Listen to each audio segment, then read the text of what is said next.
Olá, seja bem-vindo ao Pode Falar. Meu nome é Josiane Nobre. Aqui ao meu lado está o Davi Gustavo, né? Somos advogados criminalistas, somos sócios do escritório Nobre Souza Advocacia. Estamos aqui hoje para mais um Pode Falar, o podcast, né, que veio lá de um projeto do nosso escritório. Bom, hoje vamos entrevistar, né, o Emerson Franco, que está aqui conosco, é um convidado que eu poderia dizer que tem história, não tem uma história, né? Ele tem histórias maravilhosas para estar trazendo aqui para nós hoje, né, doutor? Sim. Olá, Emerson. Boa tarde, tudo bem? Boa tarde, tudo bem? Emerson, hoje aqui você vai falar um pouco sobre a sua história. Vai ser um papo leve, um papo aberto, um papo franco, para você contar como que foi a sua vivência quando você estava no sistema prisional e hoje, quem que é o Emerson, E só tá bom? para continuar aqui, né, doutor? Eu não fiz, né, a descrição do Emerson, vou fazer a descrição aqui do Emerson para vocês. Bom, o Emerson Franco é morador de Santa Maria, né? Santa Maria Sul, aqui do Distrito Federal. Ele é pai da Catarina e da Manuela, professor de Sociologia da CDF, né? Por sinal, aprovado em quinto lugar no concurso público em 2021. O Emerson ele é professor, educador social, idealizador e criador do projeto Papo Franco. Não vou dar spoiler para vocês aqui, a gente vai estar falando isso no decorrer da nossa entrevista. Já passou por mais de 325 escolas públicas no Distrito Federal e em torno, atendendo um total de 32.500 estudantes. Além disso, Emerson também é agente cultural, arte educador, palestrante, pesquisador, poeta, escritor, autor dos livros O Valor da Lágrima, que é uma autobiografia, né, Emerson? E Francas Palavras. Esse último livro, que por sinal está aqui com a gente, vou estar mostrando para vocês daqui a pouco, é um livro que é inspirado em poesias, né, verídicas, em poesias verídicas, mas não tá. Mas não menos importante, foi também assessor parlamentar na Câmara Legislativa do Distrito Federal entre os anos de 2019 e 2022. E está aqui hoje, né, para ter esse bate-papo descontraído e trazer um pouco da sua história. Boa tarde, né, Emerson? Eu gostaria, Emerson, que você contasse um pouco da sua história para nós, começando aí lá da sua infância, como que foi o início aí no mundo da criminalidade, né? Não tem outras palavras a usar, senão essas, né? Como que você adentrou esse mundo da criminalidade? Bom, primeiramente, boa tarde, doutora Josiane, Davi. É, Eu quero agradecer, né, em primeiro lugar a Deus pelo dom da vida, por estar aqui hoje, né, estar com saúde. Tudo isso que você falou aí na apresentação, eu conquistei graças a Deus, em primeiro lugar. Agradecer o estúdio, né, essa oportunidade. É a primeira vez que eu venho a Águas Lindas, né, até então eu não conhecia ainda. E agradecer a oportunidade de poder estar aqui, de poder apresentar para o público de vocês um pouco da minha história de vida e tal. Bom, hoje eu tô com 34 anos de idade, né? Eu sou filho do senhor Cícero Gonçalo Ribeiro, dona Eveline e Marques Franco, são os meus pais, dois nordestinos que vieram para Brasília ali na década de 80 para tentar mudarem de vida, né? Sou filho do meio de outros dois irmãos. Contextualizando a parte da vida infracional, né? Eu tenho, infelizmente, as duas experiências, né? Que é a da socioeducação. Eu fui apreendido, né? Cumpri medida socioeducativa no CAGE, Enquanto menor, né? enquanto adolescente, em conflito com as leis. E, infelizmente, tenho também a experiência de presídio, né? De cumprimento de pena. Assim, eu quero deixar muito claro que eu não me considero vítima da sociedade. Eu quero deixar muito claro que eu não vou aqui ficar procurando culpados, né? Porque eu acho que isso não é interessante e seria inverídico da minha parte. Eu sou responsável por tudo que eu fiz, seja de bom, seja de ruim, seja de certo, de errado, né? Eu sempre tive muita consciência de tudo.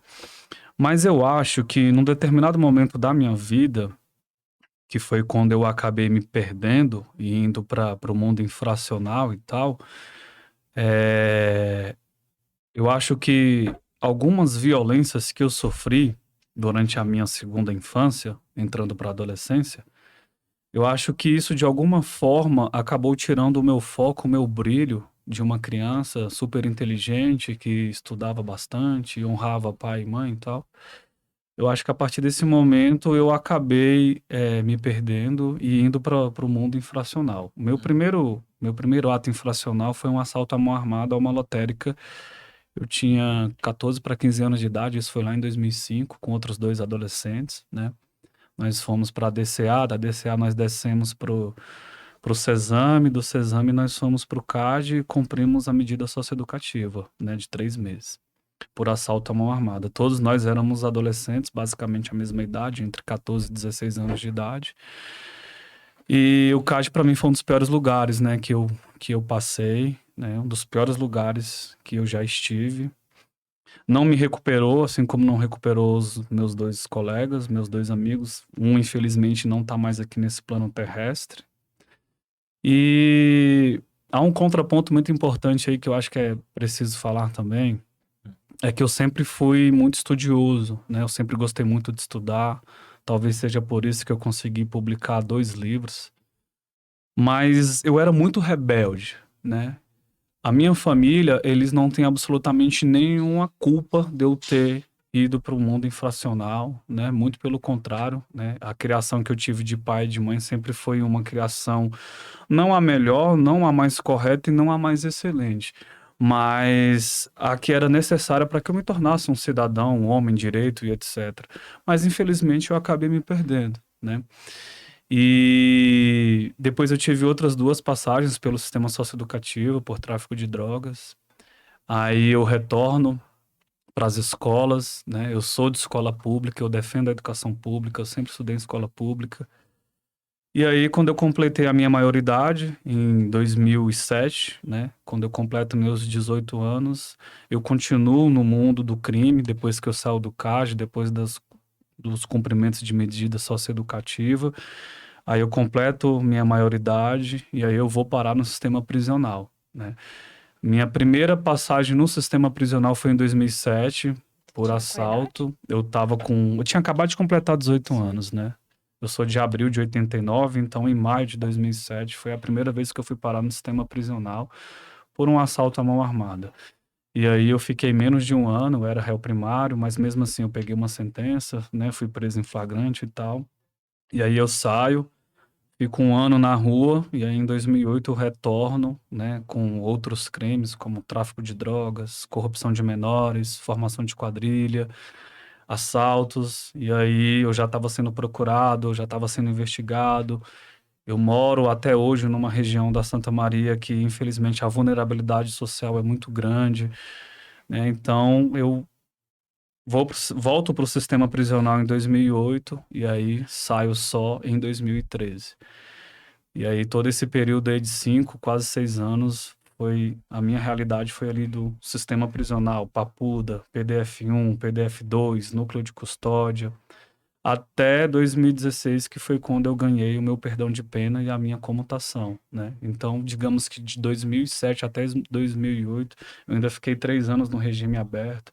Eu fiquei quase 2 anos no regime semiaberto, que era o galpão, né? Onde eu tinha que... Fica ali no CIR, né? Isso. Eu tinha que dormir no presídio, trabalhava no órgão público, à noite eu retornava e a cada 14 dias eu Pela visitava a FUNAP minha ou no família. Eu no CIR? era pela FUNAP. Como eu tinha avançado um pouco na minha escolaridade, e esse era um critério que a FUNAP fazia para poder alocar os egressos, os presos, então quem tinha um avanço maior na escolaridade pegava uns trabalhos, digamos que era mais confortáveis ou menos pesado. Então eu fui para um órgão público, né? Fui trabalhar no Ministério da Justiça. Eu tinha o 3º ano do ensino médio incompleto nessa época. E aí eu saio, né, em 2013, que foi também o ano que a minha primeira filha nasceu, a Catarina, né, que vai fazer 10 anos agora em agosto. E acho que é isso, assim, a minha caminhada do ponto de vista de atos infracionais, de crimes cometidos contra o patrimônio público, particular, a sociedade, foram basicamente esses, né? Eu entrei muito cedo na vida infracional, com 14 anos de idade. Por conta dessa rebeldia, eu era muito rebelde, eu era muito desobediente. Eu estudava muito, e eu gostava muito de ler, de escrever, de estudar, mas eu era muito questionador.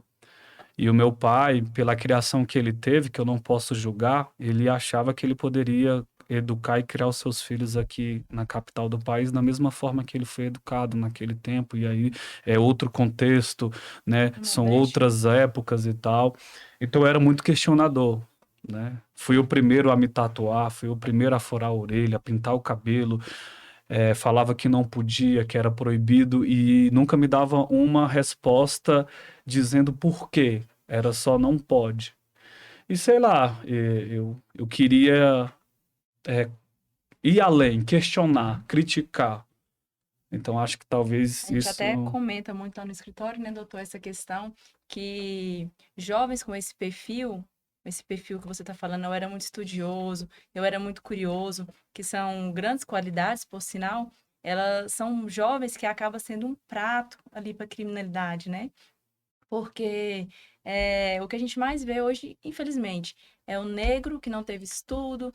Não, essa é a realidade que a gente vê. Agora, quando a gente pega um rapaz branco, inteligente, ele é recebido na criminalidade de braços abertos mesmo, né, o Emerson?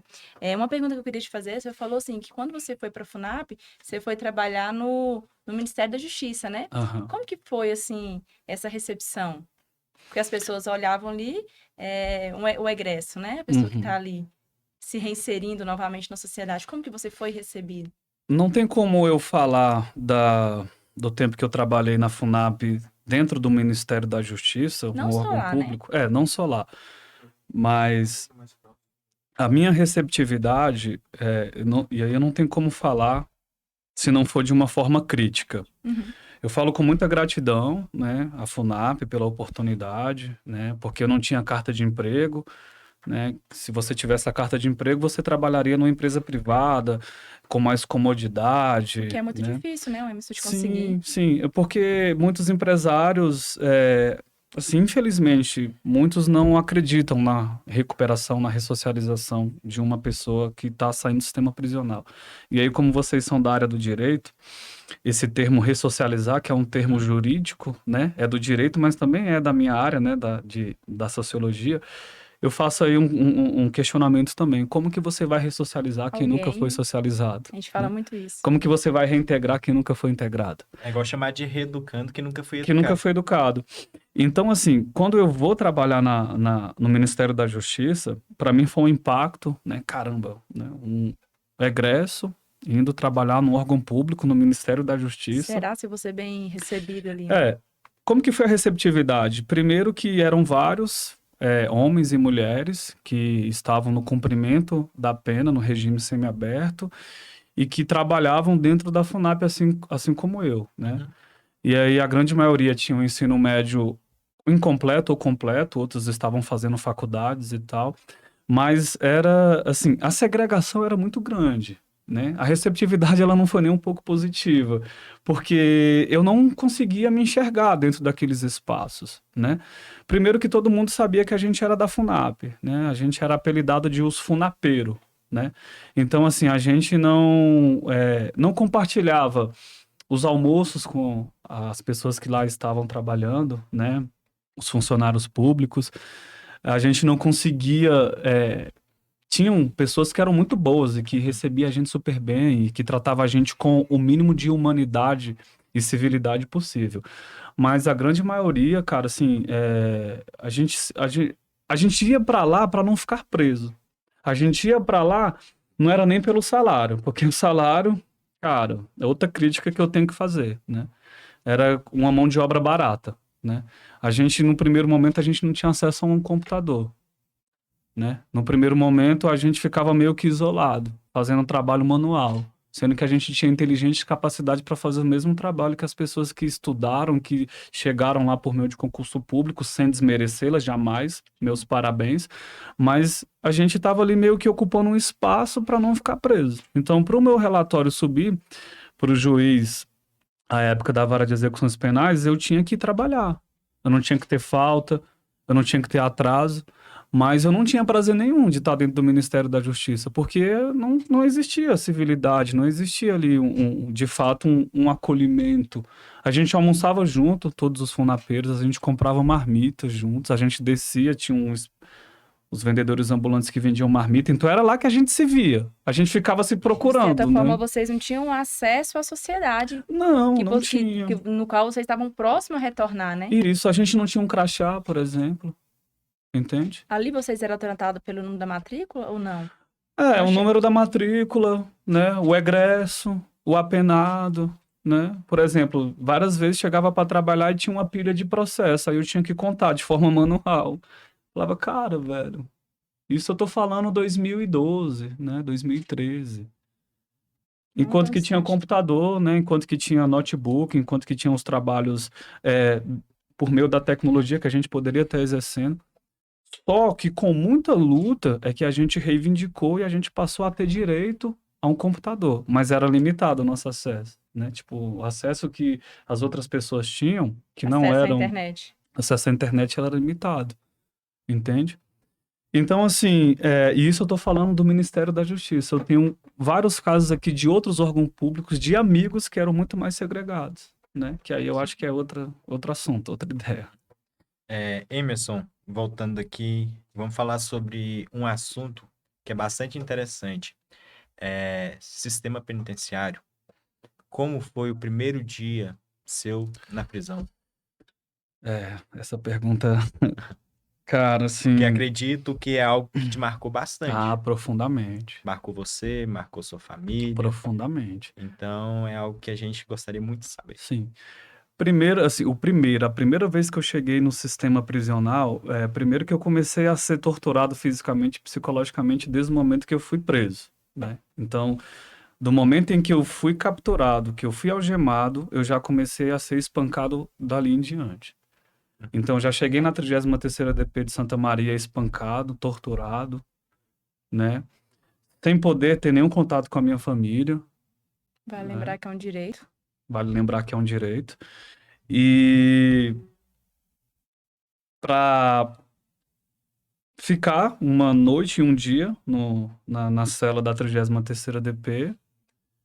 Então, para mim, acho que a violação de direitos ela já estava acontecendo naquele momento. E aí, a primeira vez que eu chego na DPE, na carceragem da DPE, na minha primeira prisão em 2007, que aí eu fui fazer o exame de corpo de delito, né? Fui fazer toda aquela questão burocrática de identificação e tal. E aí que eu chego naquela sala, bem menor do que esse estúdio que a gente está, super lotado, com pessoas doentes. E aí aquilo para mim foi um impacto, né?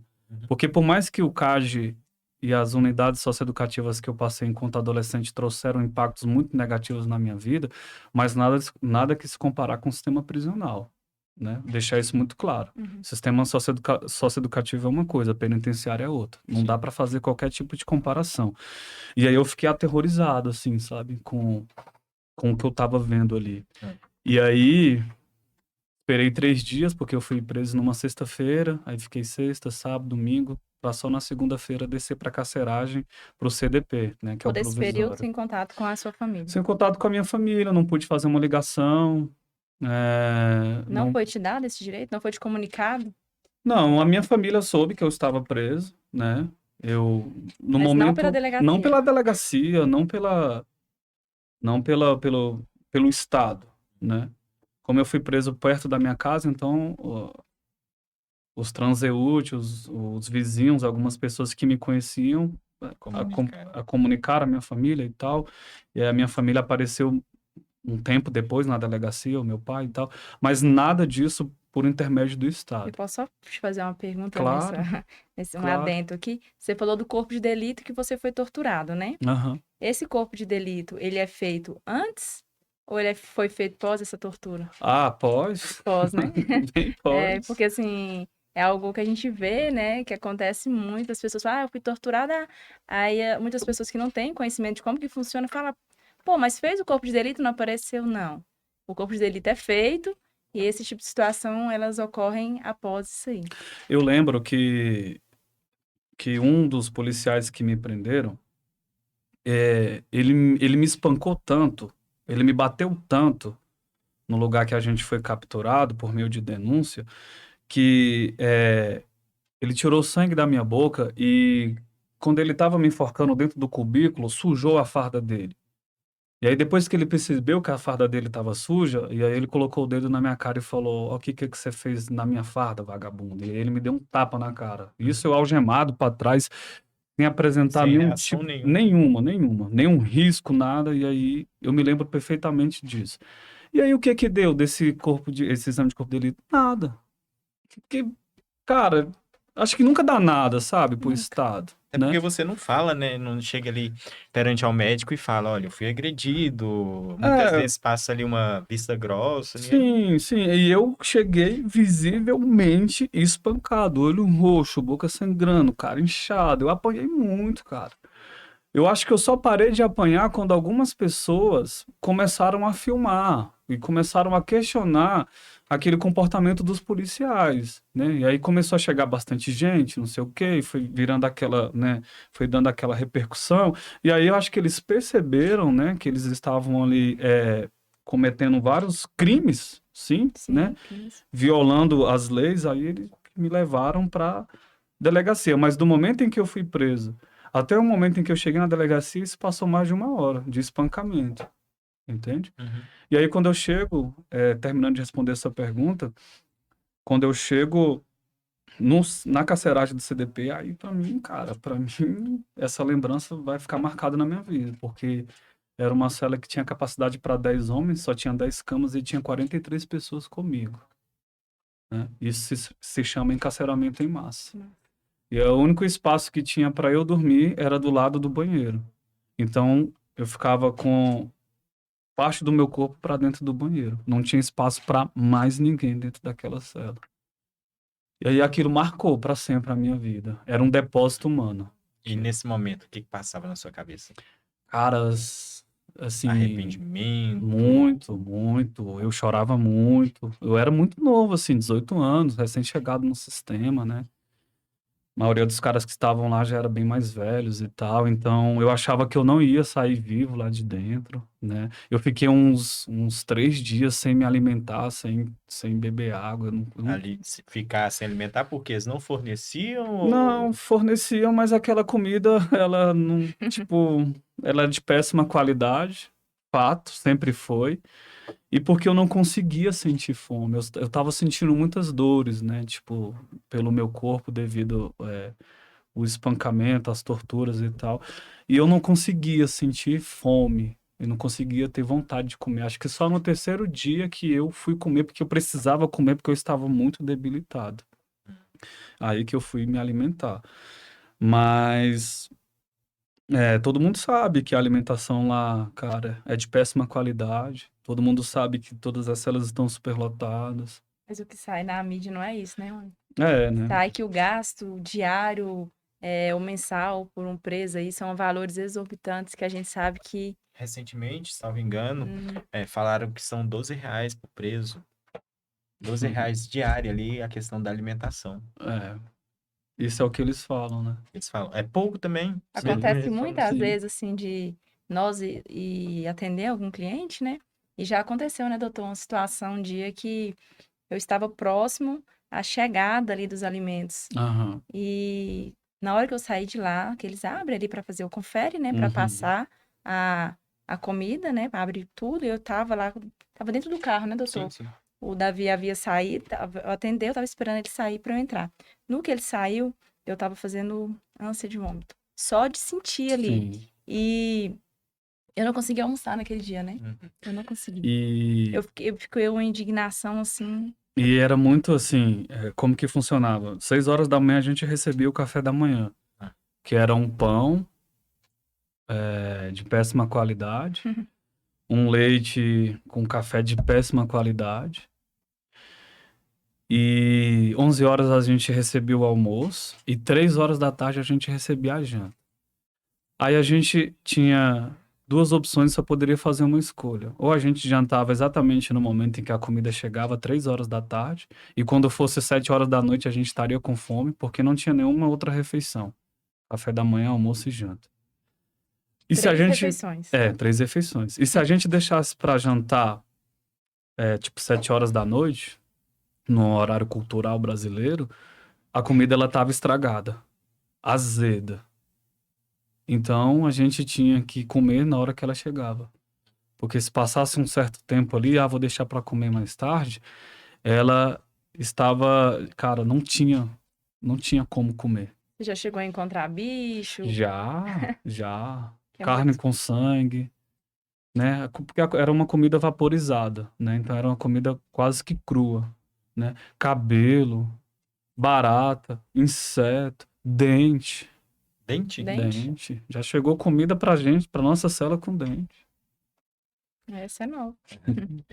Emerson, você falando aí essa questão de comida, você recebia por parte da sua família Acobal, Jumbo, bolacha, sacola. essas questões? Tudo isso que vocês estão falando é poesia pra mim. É. Poesia no que diz respeito à crítica, porque a minha Aham. poesia dos livros, elas são críticas. Eu tenho uma poesia que se chama Cobal, né? Que fala sobre o jumbo, a Cobal, as compras que eles levavam pra gente. Graças a Deus, eu sempre recebi visita, ou do meu pai, ou da minha mãe, de forma quinzenal, né? Porque a gente sabe que é muito caro visitar dentro do sistema prisional. Alimentação, passagem. Então, eu recebia visita a cada 14 dias, ou de 21 em 21 dias. Então, a minha família sempre levava para mim a Cobal, né? Levava materiais de higiene e limpeza, levava alimentos, quando necessário, levava remédio. E isso fazia diferença diante da omissão do Estado. Totalmente. Eu vou citar um caso aqui. Uhum. Um cliente falou um dia comigo o seguinte: doutor, o alimento mais nutritivo que tem aqui na unidade são as bolachas que minha mãe me manda. É. Que é aquela bolacha, água e sal. Uhum, sim. O alimento mais nutritivo. Biscoito creme crack. Creme crack. Achei um Sim. absurdo isso. E era. Naquela época, depois a gente pode falar da época atual, mas naquele tempo, a família podia levar frutas, biscoito, né? De forma contada, de forma limitada, mas podia levar numa certa quantidade. E podia levar também dinheiro, além da Cobal. Então a gente ia na cantina e aí a gente comprava os melhorados, que era tipo o quê? Uma lata de milho, Sazon. um sazon, principalmente sazon, para Até temperar a hoje. comida que não tem tempero, uma margarina, uma farinha. E aí a gente melhorava aquela alimentação, né? E, assim, os presos que tinham visita e que recebiam grana, que não é a maioria, não é a minoria. A gente juntava ali, tipo, a galera da cela falava, cara, vamos fazer umas compras aqui para todo mundo, independentemente de quem tem ou não visita, vamos se ajudar. E aí a gente melhorava aquela alimentação, Uhum. né? Junto com a Cobal, né? Com a fruta. Tinha muito companheirismo, então, entre vocês lá. Não em todas as celas, assim, como eu percorri todo o complexo prisional, né? Não era todas as celas que tinham o companheirismo, né? Tinha muitos caras que eram individualistas ao extremo, né? Mas eu tive a sorte, não sei se eu posso chamar de sorte, mas por todas as celas que eu passei, eu sempre fiz amizades, tinha um companheirismo. Se eu não tinha visita, alguém me ajudava. Se a minha visita vinha, a do meu companheiro não vinha, eu ajudava ele e tal. A gente ia tentando se ajudar. Para mim foi o lugar onde eu encontrei um altruísmo, assim. Acho que porque a gente estava dentro de um sofrimento em comum, então a gente tentava se ajudar, né? Solitária. A solitária... Eu passei pela Passou? solitária, mas não foi porque era um preso rebelde. Eu nunca fui um preso rebelde. Quero deixar isso muito claro. Eu alfabetizei metade dos caras da minha cela. Isso eu tô contando no volume 2. Por quê? Porque quando eu cheguei na cela, eu vi que eu era o único. Veja bem, 43 pessoas. Eu era o único que tinha um ensino médio incompleto. Uns não tinham sido alfabetizados, outros ensino fundamental incompleto. E quem não sabia ler nem escrever, que eram muitos, eles queriam escrever para a família. E aí, como eu sempre gostei muito de escrever e como eu sempre procurei tirar minha cadeia lá dentro lendo, para mim o livro lá dentro ele era precioso, era o alimento para minha alma, né? E para manter a minha sanidade mental. Então eles começavam a me chamar de professor. E eu nem era professor. Então eles falavam, vamos, liga o professor escreve pra gente. Ou eu estava sempre escrevendo na cela, no pátio, no banho de sol, ou eu estava lendo Jornal Velho, a Bíblia Sagrada, que é o livro mais acessado e mais lido dentro do sistema prisional de Brasília. E aí eu comecei a escrever para esses irmãos. E eu vi que eu poderia alfabetizá-los. Claro, não de forma convencional, mas pegando os trechos da Bíblia e reciclando do lixo, jornal velho, etc. E até no pátio eu fazia esse trabalho. Juntava a galera no fundo do pátio e aí eles me pagavam para eu escrever. Era tipo banana, biscoito, R$ 1, R$ 2 para eu escrever cartas para a esposa, para os filhos, para a mãe, etc. E aí, com o tempo, aquilo foi se tornando uma prática comum.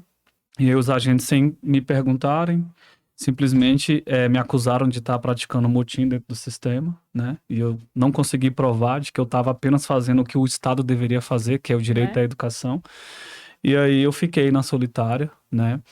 E outro grande pesadelo para mim, né? Porque posteriormente eu consegui comprovar, né, que eu não tinha cometido nenhum tipo de crime, né? Que eu não tinha cometido nenhuma Uma falta, nenhuma indisciplina e que eu estava apenas tentando educar os caras da minha cela.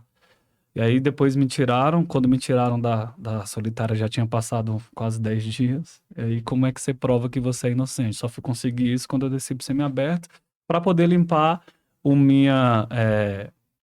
para que os meus processos não subissem pro juiz com uma falta, né? Você foi para a solitária por causa que você foi acusado de motim, porque Sendo você estava ensinando os meninos a a lei a ler e escrever. escrever. Toda a minha caminhada dentro do sistema prisional, a partir do momento que eu recebo uma sentença de 19 anos e 6 meses por vários crimes que eu cometi, e quando eu chego dentro do sistema prisional que eu percebo a violência do Estado, porque o Estado não previne, não educa, não cuida, e muito menos ressocializa. Então, quando eu chego dentro do sistema, eu falo, cara, é uma violência histórica e simbólica muito grande que acontece aqui, porque esses caras sequer foram alfabetizados.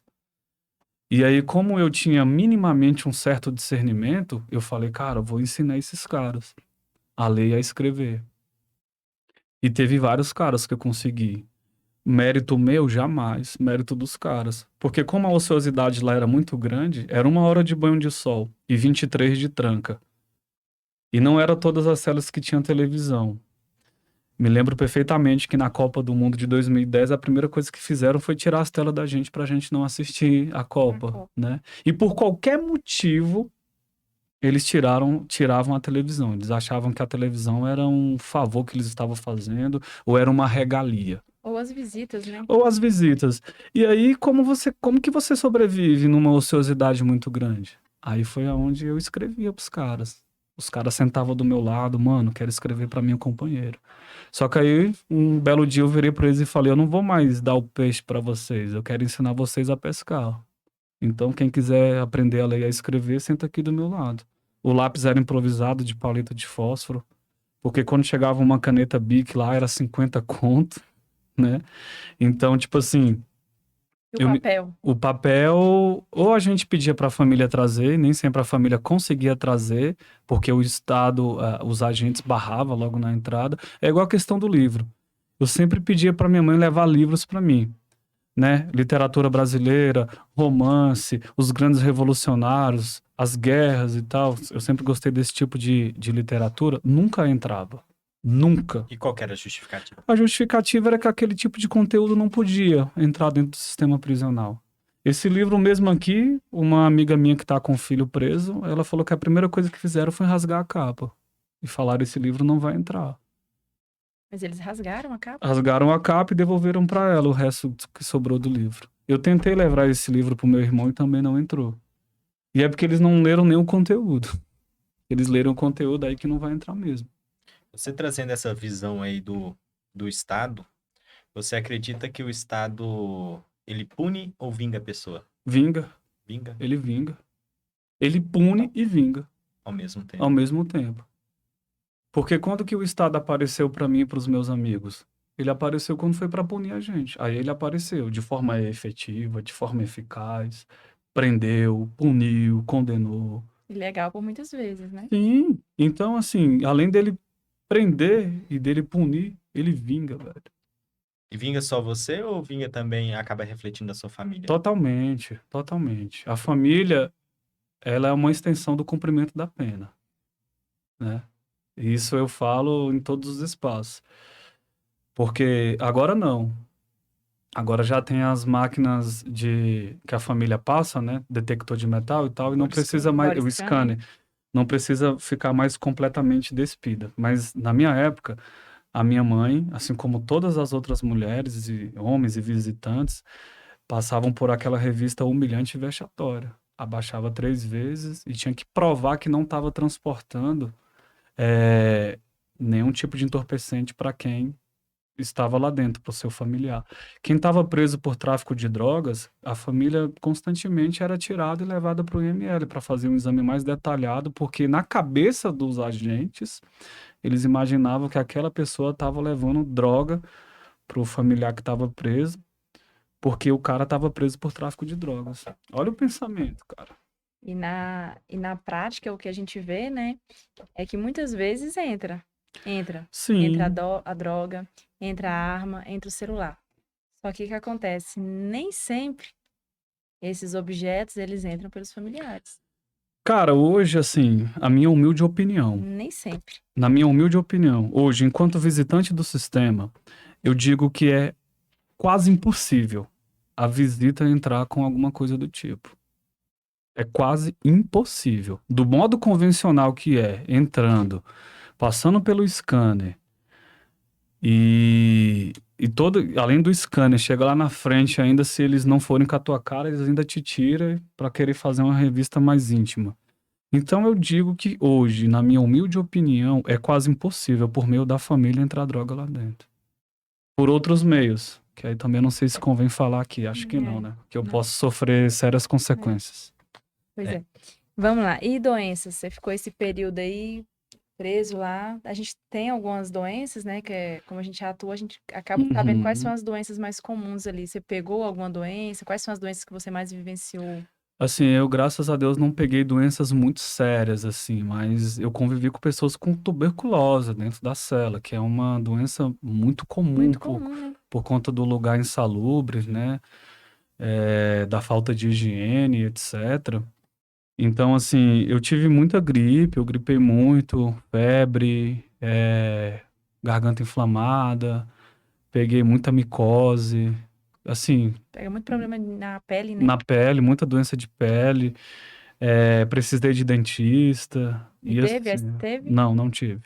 Nunca tive um apoio, uma assistência médica. Era mais assim, tá passando mal, dá um comprimido, dá uma dipirona, um paracetamol, alguma coisa do tipo, né?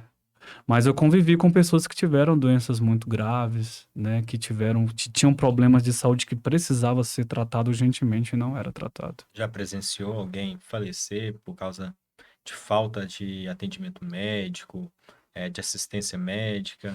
No pátio eu vi uma pessoa que tinha uma doença crônica falecer por falta de assistência médica e o corpo dele ficar lá estirado e depois os agentes, nem os agentes, né? Os classificados irem lá e tirar o corpo da pessoa já desfalecida e Ficar por Rebelião. isso Você chegou mesmo. a vivenciar ou emissão alguma rebelião? eu peguei rebelião no CDP, tentativa de rebelião. Eu nunca peguei uma rebelião concreta, assim, Uhum. né? Mas eu peguei muitas tentativas de fuga, eu peguei greve de fome, eu peguei conflito de agentes contra presos, de preso contra preso. Como que o preso ocupa o tempo lá dentro? Cara, Porque você falou, são 23 horas de chave. sim. Eu procurar, assim, cada um tem a sua forma, né? Tem aqueles que não fazem absolutamente nada e, se possível, ele passa o dia todo dormindo. Tem os que no pátio, no banho de sol, joga futebol. Tem uns que leem, que é o meu caso. Tem uns que só acumulam ódio e revolta o tempo todo. A gente atua em presídios hoje que não pode entrar bola, não pode entrar nada. Pode entrar um livro. Não pode entrar um livro. Então, assim, outra coisa que me beneficiou muito também, talvez seja a próxima pergunta, não sei, mas eu sempre trabalhei lá dentro, né? Eu sempre procurei fazer alguma coisa. Naquele tempo, a cada 3 dias trabalhados, diminuía um dia da pena, A Hoje é remissão. a remissão. E eu consegui diminuir 1 ano da minha pena só trabalhando, né? Eu sempre trabalhei. Eu entreguei comida, eu fui cantineiro, eu fui pastinha, que é o cérebro do pátio, que é uma poesia que está no volume 2. O pastinha, ele tem o contato diretamente com a massa carcerária, ele é escolhido pela massa carcerária, e aí ele faz a intermediação dos problemas da massa carcerária com o agente prisional. Hoje não tem mais pastinha. Então era tipo assim, dia de visita, a família chegou ali, tá meio perdida, aí o agente tocava a sirene, cadê o pastinha? Aí eu ia lá, Fazer a voz. fazia a voz, fulano de tal, sua visita tá aqui, entrega de remédio, entrega de carta, advogado, servidor que iam lá, entendeu? Defensor público, tinha que ter alguém no pátio, era a voz do pátio. E aí a massa carcerária me escolheu em 2009, no PDF 2, para que eu fosse o pastinha do Bloco G. Então, assim, teve uma época que eu limpava o pátio, eu fui da limpeza, eu sempre trabalhei lá dentro. Teve uma classificação que eu nunca consegui, e aí não é culpa minha, que era estudar. Eu nunca conseguia estudar. Eu me matriculava, eu ia pro bloco dos estudantes, lá dentro tinha um espaço físico com cadeiras, carteiras, mesas, livros e o professor tentando dar aula, mas eu nunca assisti uma aula. Era como se fosse proposital, que a gente não tivesse aquele benefício de estudar, que é um direito garantido Sim. do apenado. Então, tipo assim, o professor ia, a gente, não, hoje não vai ter aula, hoje a gente não vai descer os presos. E pronto, acabou. A última era a palavra dele. E aí não tinha aula.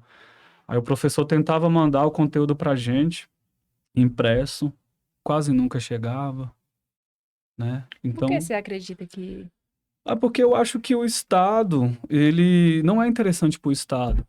Tem Que- pessoas com conhecimento. Não, o conhecimento derruba mitos, o conhecimento pode Liberta. derrubar o Estado, liberta. Imagina se tivesse os direitos assegurados, quantos Se todos irmãos, soubessem ali dos direitos. se todos soubessem, né?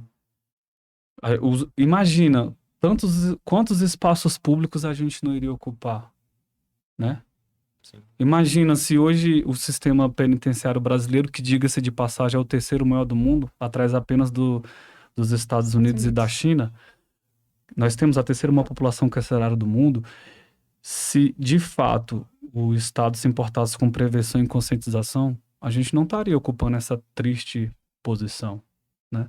E se o Estado cuidasse dos homens e mulheres, adolescentes e jovens que saem das unidades de internação e do sistema prisional, desse educação de qualidade, assistência social, jurídica, psicológica, apoio para a família, a gente não estaria com tanto uma reincidência tão grande como é a do Brasil. E esse adolescente aí, né? Foi seu caso, foi pro CAG lá enquanto menor. Tivesse tido essa assistência, talvez não teria chegado na pena. Não, sim. E o CAG, a gente chamava o CAG de mini papuda, de mini Carandiru. É porque era isso que o CAG era. A gente chamava aquilo de um estágio, de uma preparação para o prisional. E todos os homens que eu conheci dentro do sistema prisional e todos os meus amigos que, assim como eu, infelizmente, por escolhas precipitadas, foram para a vida do crime, todos passaram pelo CAG. Ou seja, era fato que o CAG não funcionava, cara. Que eficácia, né? A eficácia não funcionava. Seria ali o ensino médio e o sistema prisional, de fato, aí a Pós-graduação. a universidade. né? Verdade.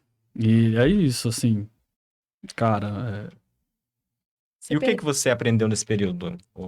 Desculpa, Emerson. doutora, eu interrompi a senhora. O que que você aprendeu nesse período? de bom, de ruim. Pode expor os 2 pontos. Ai, velho, eu acho que aprendi de tudo um pouco, né? Eu poderia ter saído muito pior do prisional, e o que me fez transformar a minha vida, que talvez seja uma pergunta que esteja aí mais pra frente, foi o nascimento da minha filha em 2013, né? Catarina. Da Catarina. A partir do nascimento dela, aí eu entendi que eu não queria que a minha filha fosse órfã de pai vivo, né? Que era o que a gente chamava lá dentro. Eu aprendi que eu poderia me tornar um psicopata diante do tratamento que eu estava recebendo lá dentro, que era totalmente desumano. Quando você saiu, você cumpriu ali a pena toda no regime fechado, foi para o semiaberto.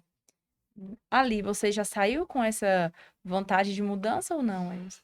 Eu saí já com essa vontade de mudança, assim, porque como eu entrei muito novo no prisional, naturalmente eu iria sair novo. Por mais que a minha pena foi alta, por mais que eu passei um bom tempo no sistema e tal, mas eu ainda iria sair muito novo. E muitos caras, principalmente mais velhos do que eu, que tinha a idade de ser meu pai, eles falavam muito isso pra mim. Me chamava de Santa Maria, porque lá dentro todo mundo é conhecido por um vulgo, né? E aí geralmente era a quebrada que você mora. E eles falavam, Santa Maria, cara, você vai sair daqui, né? Você tem a oportunidade de você transformar a sua vida. Olha eu aqui, ó, 40, 45 anos, 50. Nós temos clientes nessa situação, né, doutor? E isso mexia muito assim com o meu psicológico. A minha mãe estava muito cansada de me visitar. O meu pai estava muito cansado. Não cansado de ter que me visitar, mas cansado daquele tratamento, cansado daquele sistema, dos procedimentos, né, daquele ambiente que marca completamente negativamente a vida. Então eu já saí determinado, sim, a mudar. Quando eu ganhei a minha progressão de regime para ir pro semiaberto, aí eu falei, cara, eu não quero voltar nunca mais nesse lugar. Conta pra gente a sensação de quando foi, chegou lá, o alvará. Cara, chega a me arrepiar. Não tem como não me arrepiar assim, velho. Foi em 2007, quando eu saí à noite, né, da minha primeira prisão, eu ganhei o alvará. Você já sabia que estava Não, próximo não ali ou foi sabia. Eu não surpresa? tinha atendimento jurídico particular, advogado particular, A né? defensoria nada. Eu tive apoio da defensoria. Mas, assim, eu ia tentando ter uma noção, né? Do tempo que eu peguei no meu primeiro crime, do tempo cumprido, eu ia tendo mais ou menos uma noção. Mas o dia que chegou o meu alvará, uma sexta-feira à noite, já do ano de 2008, eu falei, caramba, tipo, Tem um poema, né? tem. Foi inacreditável, assim, cara, saindo, meu pai foi me buscar, né? Junto com um familiar meu que tava de carro, um primo. Era irreconhecível, assim, eu não, demorou muito pra minha ficha cair, assim.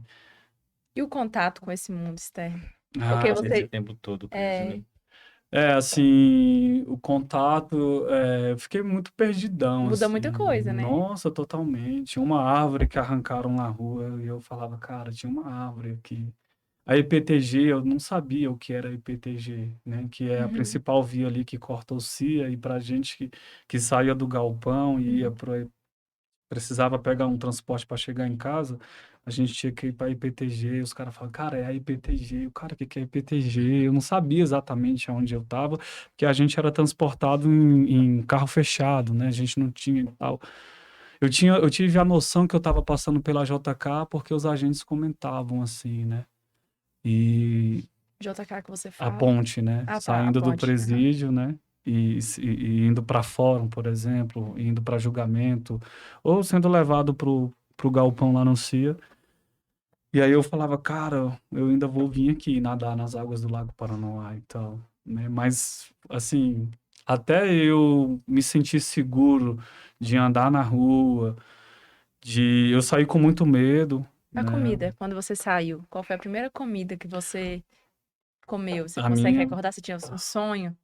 sim, que foi a minha preferida, né? Churrasco. Eita, Arroz, feijão tropeiro, churrasco, vinagrete, preferência brasileira. salpicão, com guaraná Antártica bem gelado. Conseguiu comer? Não A gente escuta não muito isso. consegui, porque o meu paladar estava acostumado ainda com aquela alimentação péssima do presídio. Então era como se eu estivesse comendo a mesma comida. Demorou um pouco para eu, tipo, né, para o meu psicológico, o meu mental assimilar que aquela era uma comida rica em nutrientes e tal. E não era aquela comida que eu passei 6 anos comendo e tal. Dormir.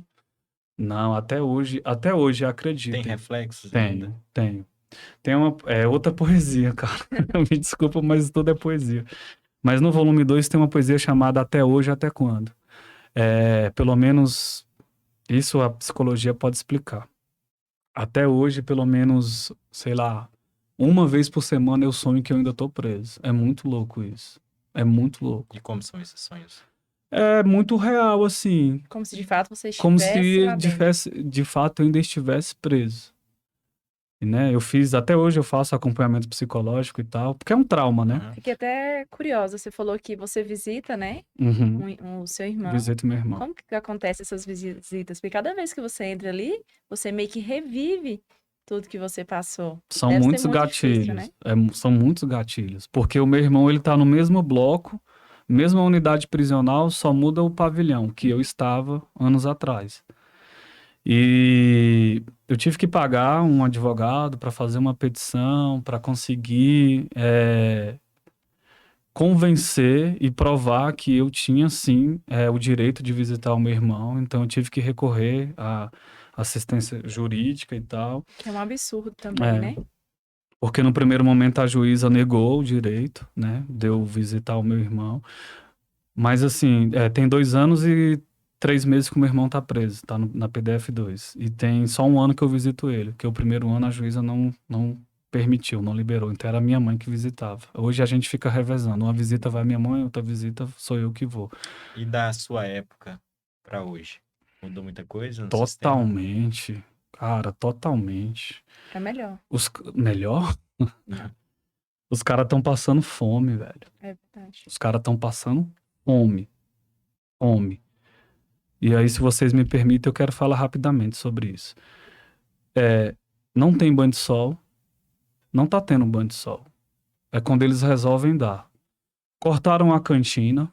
Não tem cantina. Após a pandemia, né? Após a pandemia.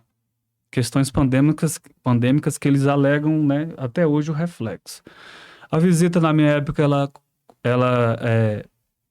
acontecia de 9 da manhã, pontualmente, de 9 da manhã às 15 da tarde. Hoje a visita do meu irmão, ela tá sendo de 11 da manhã às 13h30. 1 hora, 2 horas no máximo de visita. A escola não tá funcionando para todo mundo. A última vez que eu fui visitar o meu irmão no final do mês passado, ele falou, cara, eu tô passando fome. Fome. Tem alimento? Tem. De péssima qualidade. E aí é aquilo que você falou, Josiane. O que tá sustentando a gente aqui dentro é o que a família tá trazendo. A visita não é mais toda semana, na minha época era toda semana, toda quarta-feira, agora tá sendo de 14 em 14 dias. E as celas continuam extremamente lotadas, né? Tem vários presos que já estão com cadeia vencida e continuam lá dentro. Tem preso inocente lá dentro. Não é ninguém que me falou, não. É eu que sei, A gente conheço sabe. e convivo. E vocês sabem disso. Sim. Então, assim, falando da experiência que eu tive e da que eu tô tendo agora enquanto visitante, que basicamente tá bem alinhada, cara, tá 1000 vezes pior do que na minha época. Meu E irmão, é ele triste, está né? definhando. E é triste, né? Porque com o passar do tempo deveria melhorar, deveria o Estado aprimorar, deveria criar um mecanismo para trazer melhorias, né? E Sim, você vê de fato aí uma regressão. sim, total. E sem contar as torturas e as violações de direitos humanos que estão acontecendo dentro do pavilhão que o meu irmão se encontra. Não só de lá, PDF1, PDF2, núcleo de custódia, Papuda. Muito pior do que quando na minha época. Assistência jurídica que não chega para todo mundo. Remédio que não chega para preso que tem doença crônica. Então, cara, assim, eu saio de lá toda vez, tipo, falo, caramba, meu irmão. E diante então dessa visão, você acredita que o Estado ressocializa? Não, nunca. Nunca. Do jeito que Dessa sempre forma que foi. está. Dessa forma, nunca ressocializou e nunca vai ressocializar. Fato. Nunca. Então, assim, por que que você diria, assim, que você, em tese, foi ressocializado?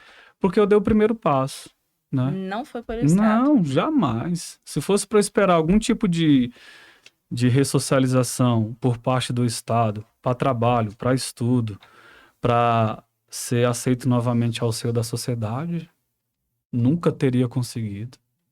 Nunca, nunca. Eu não tive nenhum tipo de assistência pós-cumprimento de Nós pena. tivemos um caso até recente lá no escritório, né, doutor? Hum.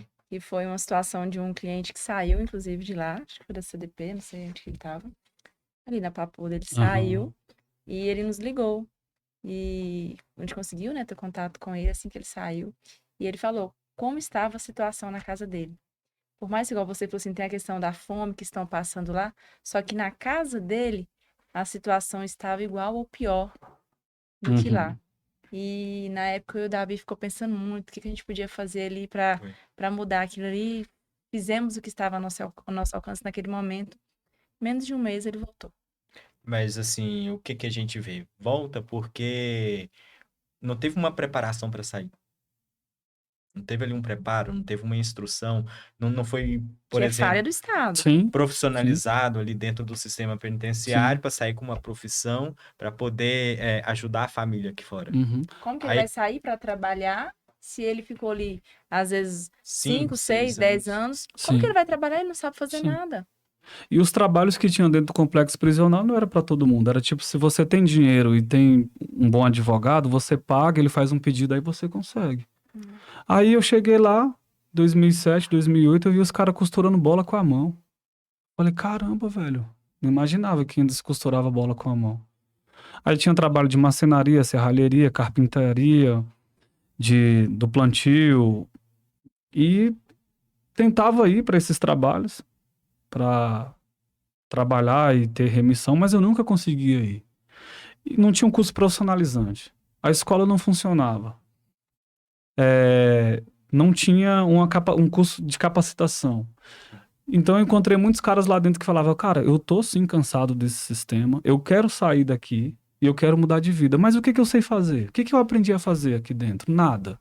Aí eu vou lá pra fora, mercado de trabalho extremamente competitivo. Não tá tendo trabalho nem pra quem nunca infringiu as leis, imagina pra gente, né? Aí eu vou lá fora procurar trabalho, vamos pedir um lado da consta criminal. Já vai lidar com preconceito logo de cara.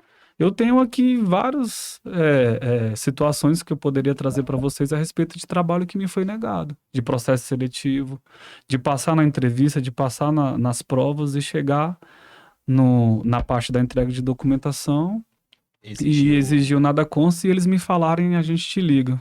E tem até hoje 6 você tá anos. esperando. Então, poxa, mano, de certa forma a sociedade, o Estado empurra novamente esses caras pro crime. Eu vi muitos caras falarem, cara, eu tenho família lá fora. Claro que eu não concordava, mas eles falavam, eu tenho família lá fora. A única coisa que eu sei fazer é vender droga, assaltar. Tu acha que eu vou esperar a minha família passar fome? Não, cara, eu vou ter que, infelizmente, retroceder. Eu não concordava, claro, mas eu vou julgar o cara, velho. E julgar, para o que você falou aí, né? É muito fácil julgar quem não vive essa situação, né? É, Quem não vive ali na periferia, quem não falta. As pessoas falam assim, eu passo dificuldade. Mas as pessoas não sabem o que é chegar em casa e não ter de fato o básico. O básico ali para um filho, para uma esposa, para a mãe. E a pessoa não tem outra saída. é. Não justificando, igual você falou, não Sim, justificando hora sim. nenhuma. Mas é muito complicado, tá na pele do outro. E eu reforço mais uma vez, nada justifica, nada, Nada. absolutamente nada. Porém, mais uma vez, o Estado é culpado por isso. Sim. Ele empurra as pessoas para isso. Exemplo disso são as periferias, né? A gente não tem um teatro na periferia, a gente tem as bibliotecas que ainda resistem, né? A gente não tem acesso a uma educação de fato de qualidade, por mais que a gente saiba que tem professores excepcionais aí na Secretaria de Educação, nas escolas particulares, mas o que que tem na periferia, velho, para afastar os meninos da criminalidade? Não tem nada, cara. Não tem um projeto preventivo por parte do Estado. O Estado não previne. Aí que a Uma criminalidade política abraça, preventiva, né? né, no caso. Sim, e aí é o que o professor Antônio, é o que a gente costuma sempre dizer nessas muitas andanças nossas aí de projeto social. Quando a família perde e quando a escola perde de vista, a rua abraça. E quando a rua abraça, meu irmão, dificilmente ela vai devolver. Dificilmente. Então a escola ainda é um espaço de resistência dentro da periferia. Porque se não fosse a educação, se não fosse a escola, o que que seria dos nossos filhos, dos nossos adolescentes, dos nossos jovens?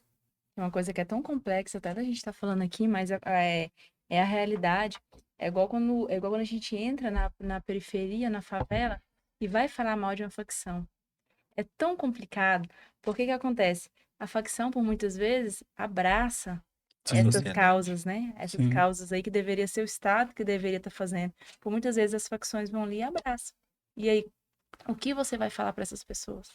É. Não tem muito o que falar. Eu tenho um livro lá em casa,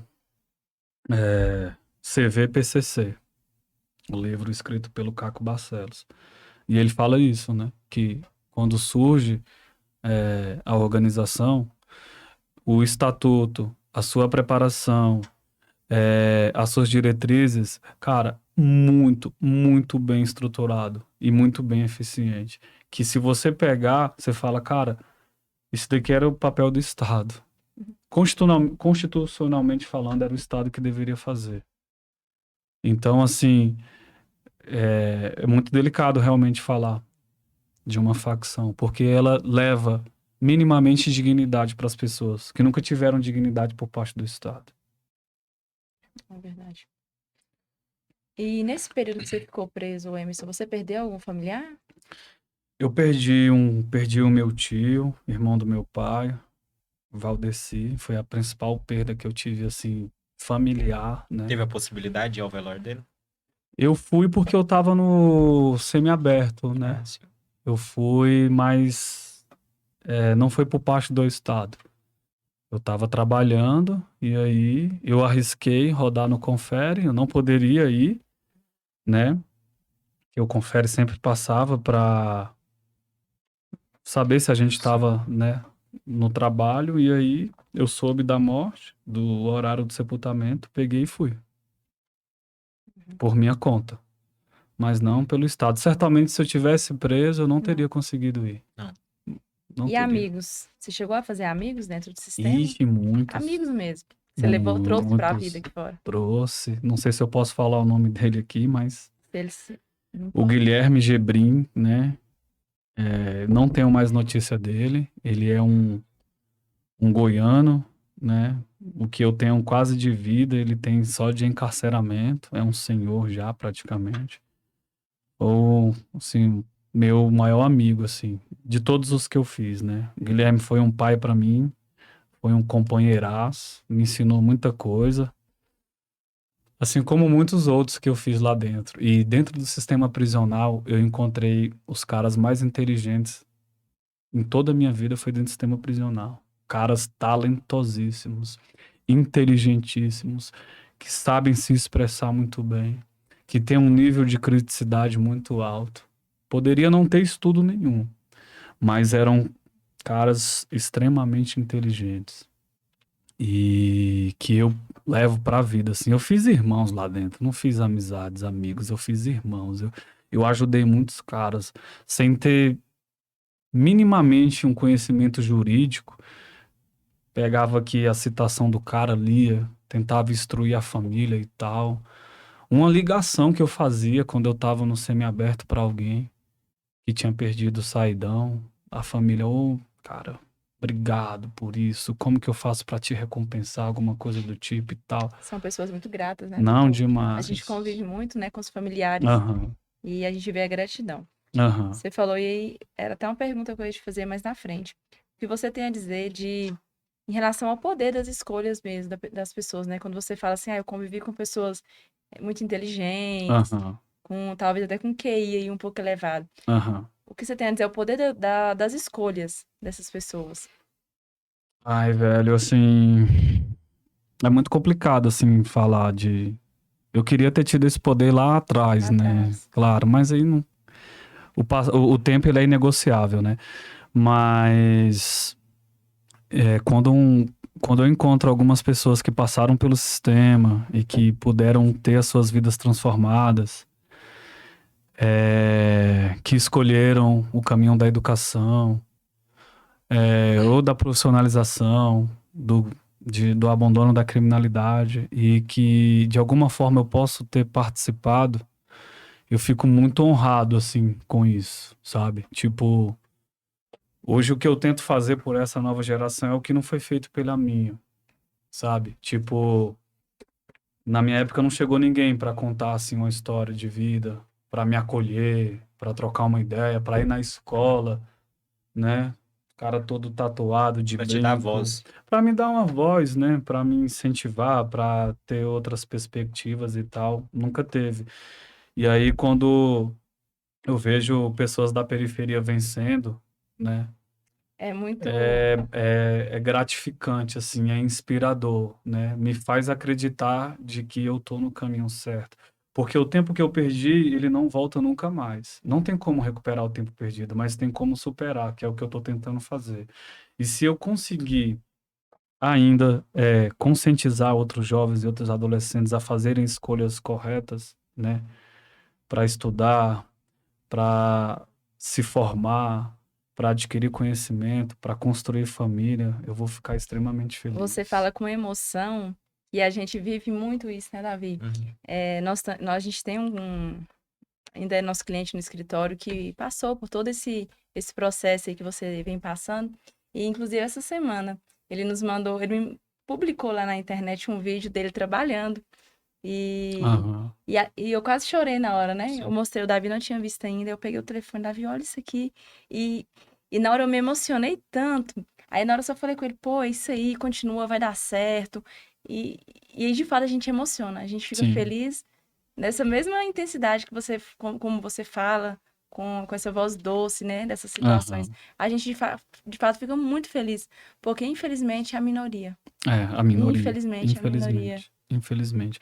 E aí, E a mesma situação que a sua, não foi o Estado, não, viu? não, Na Foi verdade, o querer. não, foi o querer, foi é, o apoio ali da família, no caso dele, foi o apoio da família e o querer mesmo. Só corrigindo, o livro CVPCC é do escritor Carlos Amorim. Ah, tá. Caco Barcelos é Rota 66, outro livro que fala de mais violações do Estado por parte da Rota, né? A Uhum. Polícia Militar de São Paulo. Infelizmente é a minoria, né? E não deveria, né? Deveria ser o contrário, né? Deveria ser a maioria. É, eu escutei uma vez de uma mãe numa escola, que eu vou muito em escola com o professor Antônio, e uma vez uma mãe virou para mim e falou: Poxa, meu filho, pena que você é uma exceção, né? Aí eu virei para ela e falei: Ô, minha senhora, sem pretensão, mas eu queria ser a regra, né? Tipo, por que que não existem mais outros Emersons, né? Assim como outros entrevistados que já tiveram sentado nessa cadeira de frente para vocês participando do Pode Falar, que estão conseguindo mudar de vida. Por que que de cada 10 é um ou dois no máximo, né? Sim. Então a gente queria estar falando de muitos outros casos, né? E não de pouquíssimos. Mas ainda bem que existe esses pouquíssimos, porque talvez a gente possa inspirar muitas outras pessoas, né? Traz a esperança, né? Traz a esperança, né? Traz a esperança.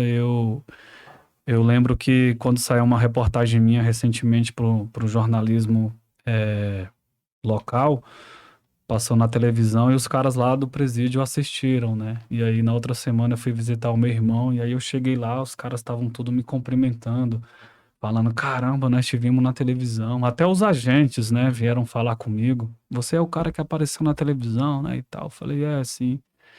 É um trabalho de E formiguinha, né, Emerson? assim, é um trabalho dia após dia.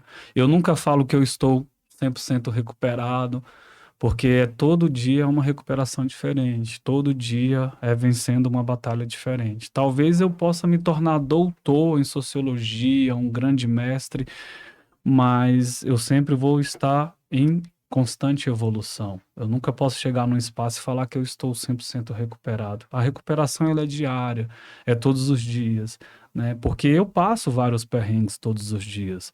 Financeiro, familiar, psicológico, de frustrações, enfim. E se eu não estiver preparado para lidar com isso, quando eu perceber, eu já posso ter retrocedido. Então é todo dia, é uma luta diferente. Todo dia. É verdade. Emerson, vamos falar agora de Papo Franco. É, Papo Franco, pessoal, é um projeto, né, que o Emerson tem, que ele vai nas escolas, né, Emerson vai em presídios também, sim, também. contando a história dele. E eu queria que você contasse um pouco pra gente. É, o papo franco, o papo porque é uma conversa e o E a franco que... camiseta aí, ó, É, tá aqui, do professor. tá aqui. O papo porque é uma conversa e o franco que é o meu sobrenome, que eu acho que não poderia ter um sobrenome mais Verdade. adequado, né? E aí o Papo Franco ele surgiu em maio de 2016. Eu estava de prisão domiciliar nessa época, eu estava tendo muita dificuldade de conseguir trabalho, pelas questões que eu já coloquei aqui. E mas não foi só por isso. O Papo Franco nunca foi um trabalho rentável, nunca. Eu nunca pensei em criar um projeto para eu ganhar dinheiro. Eu nunca imaginei que eu ia sair do presídio e ia me tornar um escritor, um professor e um palestrante. Isso nunca me passou pela cabeça, nunca. E aí ele surge porque quando eu saí do sistema, eu não encontrei mais os caras da minha época. Quem não estava, infelizmente, morto, assassinado, estava preso. Quem não estava preso ou não havia sido assassinado, estava foragido. Aí quem eu encontro na quebrada, depois que eu saio do sistema prisional, depois de cumprir 6 anos? Eu encontro os filhos dos meus amigos, que estavam fazendo as mesmas escolhas erradas que eu tinha feito. Por que você não encontrou os seus amigos? Porque ou estavam presos ou foragidos, ou tinham sido assassinados.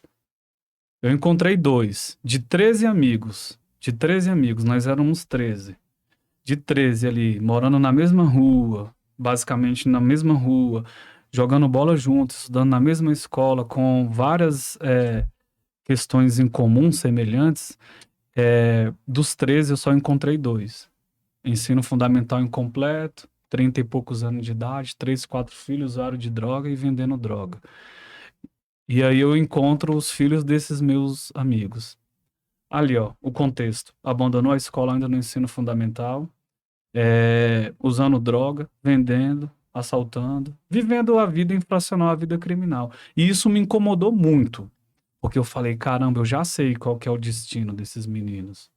Eu Era já como se fosse sei. uma herança, né? Sim, né? Uma herança maldita, Uma né? herança maldita. E aí eu olhei e falei, cara, eu preciso fazer alguma coisa. Foi um incômodo que me deu. Isso me incomodou. E aí eu comecei a contar a minha história para eles. Por mais que eles já ouviam falar de mim, por mais que eles já conheciam um pouco da minha história só que eu era conhecido só como presidiário, né, na quebrada. E aí eu comecei a conversar com esses meninos na esquina ali mesmo, eles fazendo um movimento no tráfico de drogas e eu conversando com eles e tal. E aí eu falei, cara, eu vou escrever alguma coisa sobre a minha história. E aí eu comecei a escrever alguma coisa, que foi onde surgiu o livro O Valor de uma Lágrima. Só que aí eu acho que nesse momento Deus estava me dando uma missão, porque o Papo Franco ele não é um projeto, ele não é um trabalho. Para mim ele é uma missão. É uma missão que eu tenho que cumprir nesse plano terrestre. É isso. E aí eu comecei a ir para as escolas. Falava, olha, levava o projeto escrito de próprio punho, sou fulano de tal, eu tenho uma história assim, assada, e eu queria entrar para conversar com seus alunos, fazer uma fala preventiva, de conscientizar, porque os seus alunos moram na minha quebrada. Sabe, os seus alunos aqui que estão faltando, eu conheço, eu sei onde eles estão. Então eu queria fazer um trabalho preventivo, um trabalho de conscientização com o apoio dos professores, do corpo docente, pedagógico e tal. E aí, num primeiro momento, causava um impacto no Isso que eu ia te diretor. perguntar. Tipo, né? Era um impacto muito assim, tipo, não, cara, não tem espaço pra tu. Não sei nem quem tu é, o que que tu pretende fazer. Mas aí, com o tempo, foi onde entrou o professor Antônio. Ele dava aula na Unidade Socioeducativa de Santa Maria, a UISM, que é uma unidade para adolescente. E aí ele me convidou para ir lá fazer uma fala, né? Eu lembro que na época deveria ter mais ou menos 150 adolescentes entre meninos e meninas. Foi na Semana de Educação para a Vida, maio de 2016. Digamos que essa foi a primeira palestra da minha vida. Foi dentro de um espaço de privação de liberdade. Aí dali foi o divisor de águas. Dali eu conheci o pessoal da Regional de Ensino de Santa Maria. Dali eles falaram, cara, a gente tem que levar esse cara para as escolas. Olha a fala desse cara. E eu não tenho um curso de oratório, eu não sei falar em público, eu falo um monte de gíria, eu não ando muito bem vestido para ir para as palestras, eu vou exatamente como eu sempre me vesti. Mas de 2016 para cá, quando o projeto, eu tive essa ideia de criar o projeto, até hoje são 325 escolas públicas do DF e do entorno. Unidade prisional, unidade socioeducativa, clínica de reabilitação, casa de recuperação, escola, cara, faculdade, UNB, já tive várias vezes. São mais de 32.500 estudantes. Isso sem nenhum apoio do Estado. Nenhum. Nunca tive uma remuneração do Estado. Eu faço porque eu amo o que eu faço, eu acredito no que eu faço e eu gosto do que eu faço. Parabéns. Quando a gente estava ali conversando, né, antes de iniciar aqui, você me pediu para colocar aqui sobre nossa mesa A bandeira. a bandeira do reggae, né? Uhum. E o Dr. David perguntou assim, qual era o significado dessa bandeira para você? E na hora eu saí de perto porque eu não quis ouvir. E não, quero que você fala lá pra gente no podcast. Eu queria que você falasse um pouco. Não sei se vai dar para mostrar aqui, né? Mas a bandeira tá aqui na nossa mesa do reggae, Assim, que é a bandeira que você carrega sempre, né, sim, Emerson? sim. Pra mostrar aqui. Eu cresci escutando rap, né? Então, o rap para mim foi uma escola. O rap para mim foi uma família, sempre, sempre. O rap, ele tá nas minhas correntes sanguíneas. Primeira música que eu escutei foi Um Homem na Estrada, do álbum do Racionais MCs, Raio X do Brasil. Isso lá em 1994. Eu tinha 5 anos de idade, quem conta essa história é minha mãe. E aí eu ficava me balançando, porque a batida do rap é uma batida envolvente. É um ritmo periférico, né? Então eu sempre escutei rap toda a minha vida. Eu amo rap. No meu celular deve ter umas 300 músicas só de rap. Racionais para mim é uma faculdade, enfim. Racionais. E o rap teve uma influência diretamente na minha vida, sempre. Mas quando eu saí do sistema prisional, obviamente que eu já tinha ouvido falar de quem era Bob Marley, um grande mestre, para mim um dos maiores sábios assim, depois de Jesus Cristo, que pregou o amor, pregou a paz, a pacificação, os direitos iguais, a liberdade nas suas músicas, né? E aí quando eu saio do sistema prisional, eu saio com muita sede de liberdade, né? Tanto que eu tenho tatuado Eu ia te aqui perguntar. a palavra liberdade porque eu não consigo. Não daria. 10 podcasts não seria suficiente para eu falar O que o que significa liberdade para mim, né? É muito mais do que estar livre fisicamente. Mas a bandeira, eu carrego ela porque essa bandeira ela veio para mim lá de Accra, capital de Gana, por meio de um artesão que trabalha na torre de TV, o Mota, que é africano, e ele veio para o Brasil. E aí ele já está aqui há muitos anos, ele tem uma banca lá na torre de TV. E ele é Brasília, rasta né? aqui em Brasília. Ele é rasta e eu me tornei um apaixonado, assim, pelo reggae, né? Pelas cores da bandeira, o amarelo, que é todo ouro que nos foi roubado, né? A nossa liberdade, a nossa paz, os nossos direitos. Todo e qualquer tipo de riqueza está simbolizado no amarelo. O vermelho, que é o sangue dos escravos, né, dos nossos ancestrais que foram escravizados, que foram torturados. O verde é a natureza, né? O reggae fala muito de natureza, de liberdade. E o preto que é a luta antirracista, né? E aí é muito louco, um cara branco de olhos claros. E o cara, eu sou um antirracista. Eu sou filho de preto, né? Sou filho de nordestino que sofreu muito preconceito. E eu sou um cara que defende com unhas e dentes a luta antirracista. Então, assim, para onde eu vou, a bandeira tá comigo, é um amuleto da sorte. Eu carrego ela para onde eu vou, as escolas, as minhas andanças. Já quiseram comprar, não vendo de forma nenhuma. Foi consagrada para mim essa bandeira, né? Veio, Mostra ela pra gente. mostra, sim. Tá aqui a bandeira, né, do movimento Reggae Rastafari. Eu vou até colocar ela aqui, se vocês me Isso. permitem. Claro que sim. E é isso, a bandeira ela tem um. E aí eu falo nas minhas aulas, né, sobre o movimento reggae Rastafari, eu falo sobre a cultura rasta, né, eu falo sobre Bob Marley, não tem como não falar de reggae, não falar de Bob Marley, da influência que o movimento reggae teve no Brasil, né? Uma coisa que me deixou um pouco curiosa, Emerson, você falou que ainda mora na periferia, Sim, Santa Maria, em algum sim. local que é periferia. Por que que você saiu, né, pós esse período que você passou aí no presídio e tal, você saiu e você quis retornar para a periferia? Em nenhum momento você pensou assim, ah, aquilo poderia me corromper, não Me seria me motivar, motivar novamente. Você sua quis vontade. voltar para lá. Você nunca pensou É, em ir para outro lugar? eu pensei sim, em ir para outro lugar, para recomeçar a minha vida. Mas eu acho que essa perspectiva de mudar de lugar, ela tá na nossa mente. Eu poderia ir para qualquer outro lugar e eu poderia me corromper. Até mesmo em área nobre, eu poderia me corromper. Nunca foi a minha realidade ir para a área nobre. Hum, Nada contra. Mas eu quis voltar para a mesma quebrada, primeiro porque digamos que eu tenho uma dívida com a Santa Maria, assim. Eu tenho uma missão a cumprir lá, né? E eu estou cumprindo essa missão, né? Eu posso não estar ganhando nada com isso, financeiramente falando. Eu posso não estar ganhando o devido reconhecimento que eu deveria ter. E eu também não estou buscando isso. Eu busco oportunidades para o meu povo. Mas eu quis voltar porque eu queria mostrar que, independentemente dos erros que a gente cometeu ao longo da vida, a gente pode retornar e fazer diferente e transformar.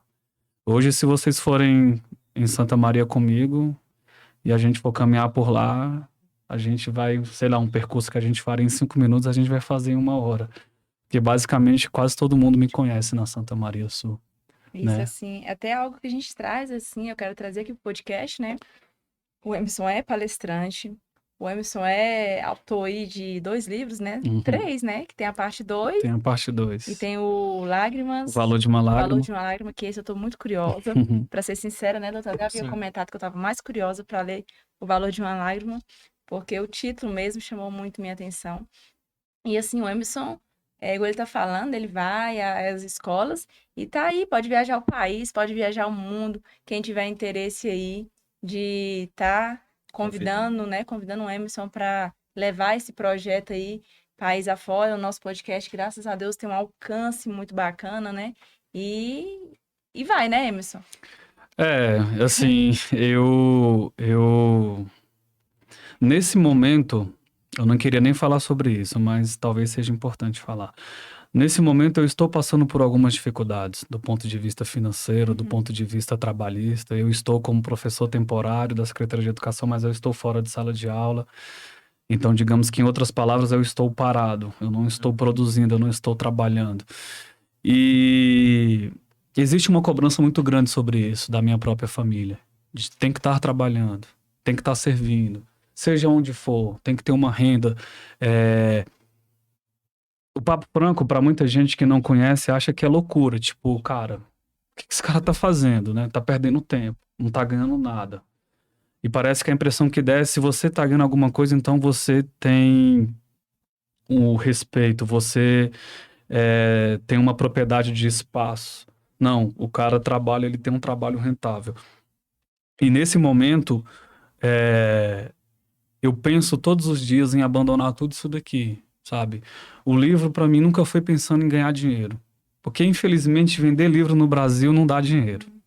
Num país que não valoriza a educação, não valoriza a cultura, não valoriza os livros, não dá. E eu nunca pensei em escrever um livro para ganhar dinheiro, nunca. Podem ter certeza. Isso aqui é uma realização pessoal, em primeiro lugar. E o Papo Franco, como eu falei para vocês, ele nunca foi um trabalho rentável. Na maioria das vezes eu tive que tirar dinheiro do meu próprio bolso para poder pagar a passagem, a alimentação, rodar esse tanto de escola. O Papo Franco, para mim, ele tinha que ser política pública de Estado, entendeu? Política pública de Estado. Eu apresentei o projeto para a Secretaria de Educação, não tive Eu ia oportunidade. falar isso agora, eu não conheço nenhum projeto parecido, eu não Não, não. conheço. Eu apresentei o projeto no Palácio do Buriti, não tive nenhum apoio.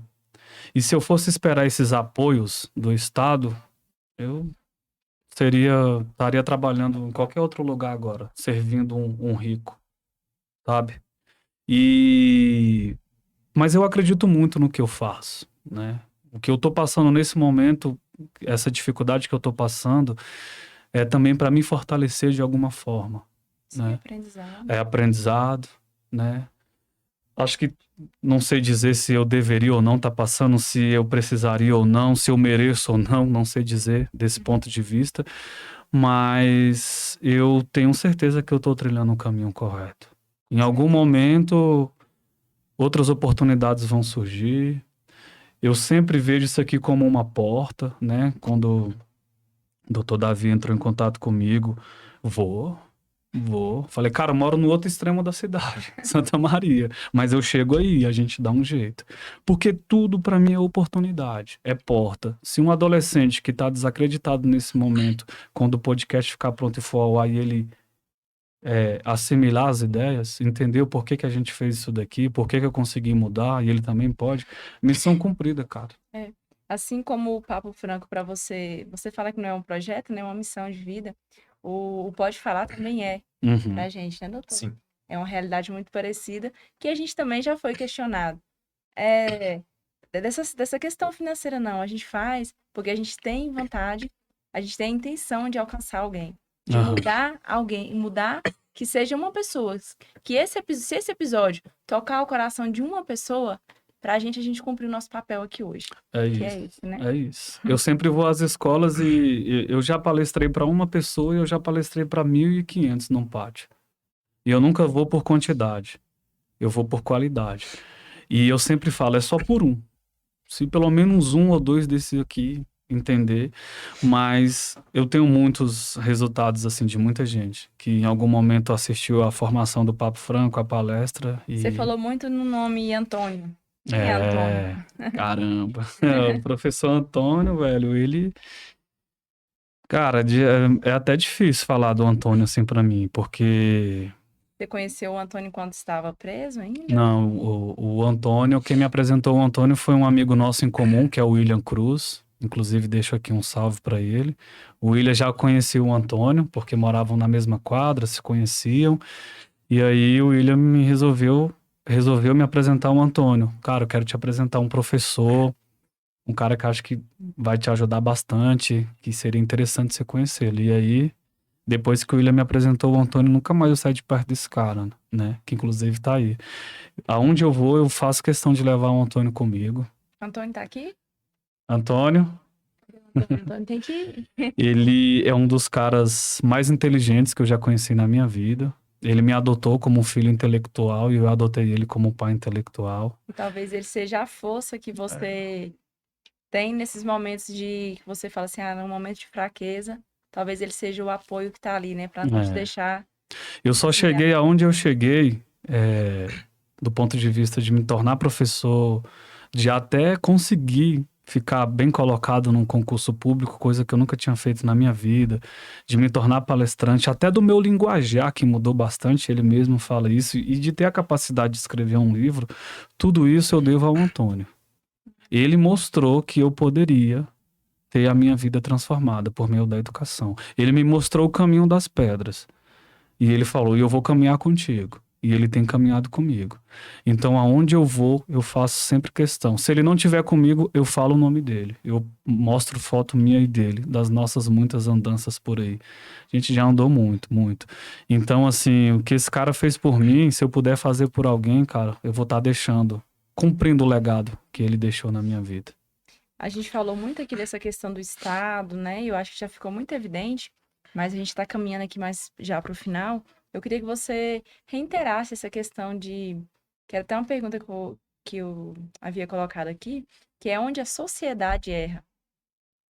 O Estado erra, mas a sociedade erra. Onde que a sociedade erra? Onde que a sociedade poderia fazer diferente? A sociedade, ela erra quando ela não valoriza a educação. A sociedade, ela erra quando ela não se faz presente na escola. A sociedade erra quando ela não participa de reuniões, seja ali dentro da escola pública, seja na própria área, na comunidade, quando ela não luta por seus direitos, quando ela não se importa, quando ela acha que o problema do vizinho não é um problema dela também, né? Quando ela deixa de acreditar nos adolescentes, quando ela julga, quando ela discrimina, né? E a sociedade, ela reproduz tudo isso porque o Estado produziu e colocou na nossa mente isso. De que a gente não vai passar dos 18, de que as meninas vão engravidar ainda na adolescência e vão abandonar as escolas, de que os meninos vão abandonar a escola na 5ª série ou na 6ª e vão parar dentro do sistema socioeducativo prisional e posteriormente serão assassinados. A sociedade que não luta por seus direitos, que não se une, que não valoriza professor, que não se faz presente dentro de escola, que não cobra seus direitos, infelizmente ela vai reproduzir preconceito, violência, discriminação, julgamento. Porque eu conheci muitas mães que diziam que bandido bom é bandido morto. A gente escuta muito, né? E hoje essas mães visitam o sistema prisional. E hoje essas mães perderam seus filhos, vizinhas minhas, ou lá da quebrada. E quando elas me veem, a transformação que aconteceu comigo, elas falam você quebrou muitos preconceitos que eu tinha em mim. A mídia produz isso, o Estado produz isso, as Forças Armadas reproduzem isso todos os dias.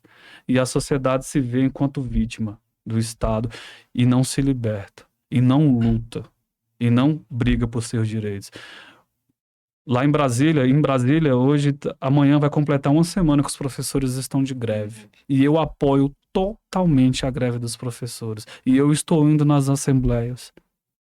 Independente se eu estou em sala de aula ou não, independente se eu fosse efetivo ou temporário, eu estaria apoiando. Sabe por quê?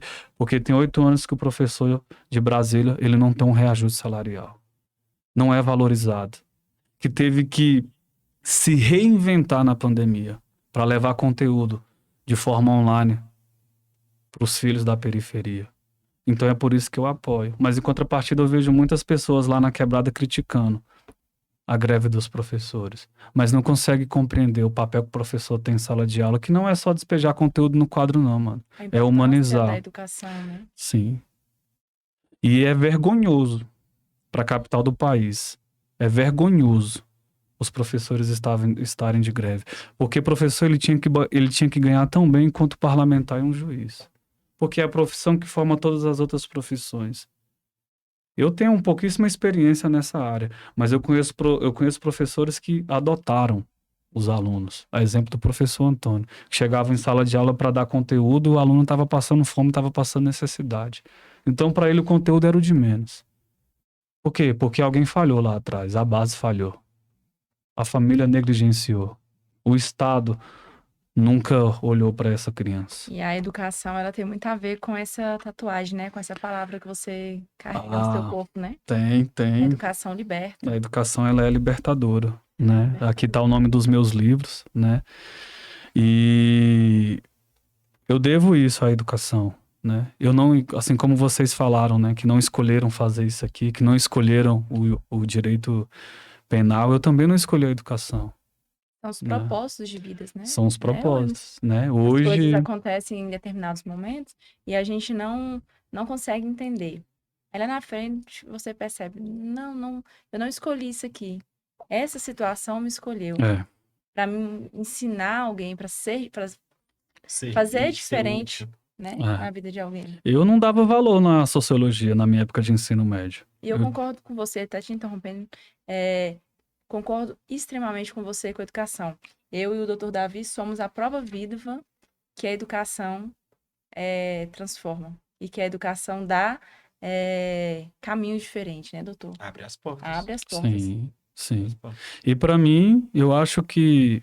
Porque vivemos em um mundo muito injusto. Sim. Nem todo mundo tem oportunidade de um estudo, nem todo mundo tem oportunidade de trabalho, mas a educação, de fato, igual a doutora falou, abre as portas mesmo. Abre As portas. E Somos talvez a prova viva disso E daí. talvez seja um dos pouquíssimos caminhos que ainda nos resta, que a periferia ainda tem, para emancipar, para incluir, para realizar sonhos, objetivos a curto, médio, longo prazo. Para mim, eu acho que só existe a educação.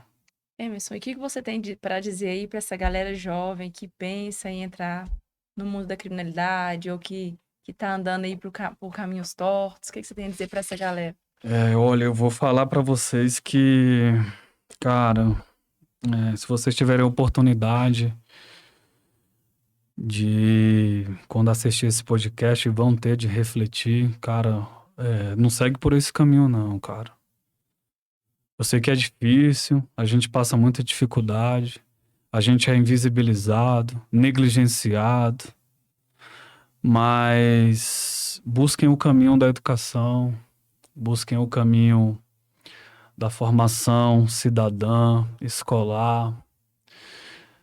Busquem valorizar a família de vocês, a liberdade, porque aqui fora a gente ainda consegue, de alguma forma, fazer um trabalho preventivo, de conscientização, mas depois que cai dentro do sistema socioeducativo, e pior ainda, depois que cai no sistema prisional, é muito difícil a gente romper com essa barreira.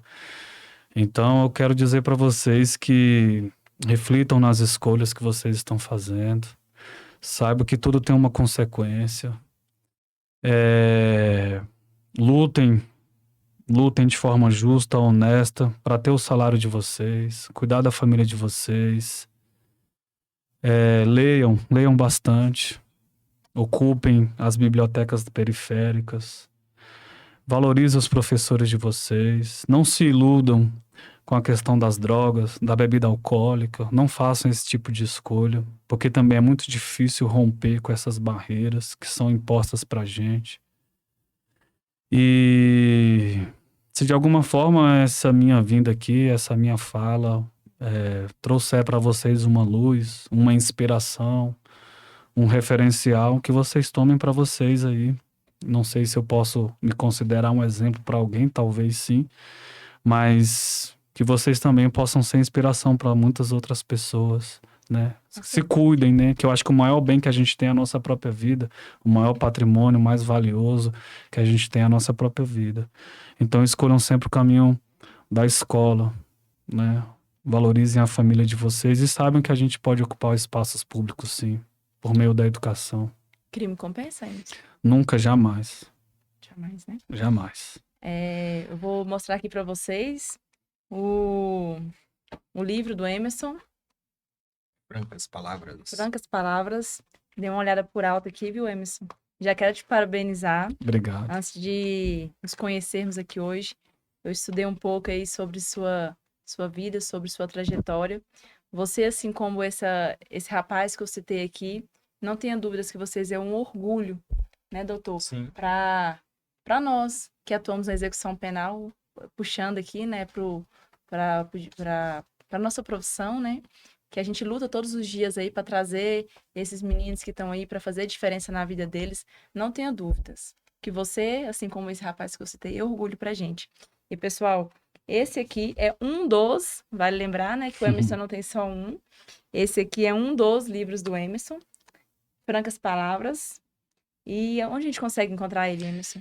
Esse livro, ele foi lançado recentemente pela Avá Editora, e aí, se vocês me permitem, eu quero deixar o meu agradecimento a Natália Ancieto, que é a principal responsável pela Avá Editora. Ela é do Recanto das Emas, né, a Natália. Ela teve muita dificuldade de escrever um livro, assim como eu também tive, não de escrever, mas de publicar, né? E aí ela resolveu um belo dia criar sua própria editora. Então a Avá, ela lança pessoas da periferia, público LGBTQIA+, pessoas pretas, periféricas, que não têm condição de publicar o seu próprio trabalho, né? Então quero deixar aqui meu agradecimento à Natália, eu quero deixar meu agradecimento à Priscila Calado, que é a professora de língua portuguesa, que fez a revisão do livro, ao Rodrigo, que é o Guigo, o autor dessa capa que ficou genial, a Keiane, que ela é assessora de imprensa e é escritora também, que são os principais personagens. A minha companheira Thalita também, que tem uma participação muito grande na construção desse livro. Esse livro, ele é encontrado na internet pelo site da Avá Editora. Você tem a opção de comprar pela internet e receber em casa, pelos correios, e você tem a opção de comprar comigo, diretamente comigo. É um livro que conta um pouco da minha história de vida, né? São poesias bem reais, bem viscerais, bem emocionantes, bem críticas. Gente, não pensem que são essas poesias, e às vezes quem não gosta de leitura, são bem legais. Estou vendo uns títulos aqui de algumas, É, mas muito legal. são Legal. poesias rimadas e ritmadas que poderiam ser facilmente cantadas num estilo rap, né? Apesar de que eu não canto nada, sou apenas um ouvinte do movimento rap. Olha, quem apanha nunca esquece. E aí esse primeiro volume ele tem 28 poesias. Eu tô tentando fazer uma ordem cronológica dos fatos. A primeira poesia, ela vai chamar muita atenção, não vou dar spoiler, mas na primeira poesia vocês já vão sentir um impacto muito grande, né? E a forma com que a gente conseguiu de publicar 200 exemplares foi pré-venda, né? Porque quando eu cheguei para Natália eu falei, eu não tenho nenhum centavo, eu tenho a vontade de publicar a minha história. E aí ela me abraçou desde sempre, acreditou, fizemos 2 lançamentos, um na Asa Norte, no Paradeiro, e um lá na Quebrada, no Espaço Moinho de Vento, que é um espaço cultural da família hip hop. Vendemos bastante. Já estamos pensando numa segunda tiragem, antes de vir um volume 2, que o volume 2 ele é uma continuidade, né? E aí a ideia é fazer uma trilogia, né? Mas nós vamos deixar na descrição do vídeo, vou pedir para deixar na descrição do vídeo o contato do Emerson, as redes sociais dele, o endereço, né, para a gente estar procurando o livro. E quando terminar aqui, pessoal, vou conversar com o Emerson, vou chorar um desconto nesse livro aqui. Falar, ó, Emerson, se for alguém que assistiu o nosso podcast lá, vai falar. Sim. E quem sabe a gente não consegue um desconto aí. A gente vai estar publicando depois nas nossas redes sociais. Emerson, tem mais alguma coisa? Antes de finalizar, você gostaria de recitar algum dos poemas? Não, ele vai recitar no final. É no final? No final. Então, eu queria só que se vou você aguardar. tem mais alguma coisa para estar falando, Emerson, com a gente? Assim, você queria... acho que a gente abordou muitos assuntos. Claro que não se encerra por aqui, né? É óbvio. Mas eu quero só agradecer mesmo, né? A oportunidade. Foram quase 57 quilômetros de distância da Santa até aqui. E venho sempre com a maior satisfação do mundo. Agradecer todo mundo que participa direto ou indiretamente na construção desse podcast. Vocês me deram parabéns, mas eu quero dar parabéns para vocês porque o que vocês estão fazendo é uma política pública, sim. É importante, sim, sabe? É como você dá oportunidade, dá voz para pessoas que foram invisibilizadas, né? Então, meus parabéns, continuem com o podcast, que acho que é um espaço da gente poder contar as nossas histórias e mostrar que a gente não é o julgamento da sociedade, mostrar que a gente não somos uma pena, que nós não somos um procedimento de cabeça baixa e mão para trás, e de que nós vencemos, cara. Eu me considero vencedor, eu me considero sobrevivente. Eu não tenho que ficar eu não tenho que ficar me desculpando da sociedade, eu já fiz isso, né? O Papo Franco, ele não é para me redimir da sociedade, eu não tô querendo me redimir. Eu tô querendo fazer o que o Estado não faz. Eu tô querendo ajudar, tô querendo contribuir. E eu tô de braços abertos para receber apoio de quem quer que seja, desde que seja lícito, desde que seja original, decente, transparente. Porque é assim que eu trabalho. Mas só agradecer mesmo vocês a oportunidade, o espaço, né?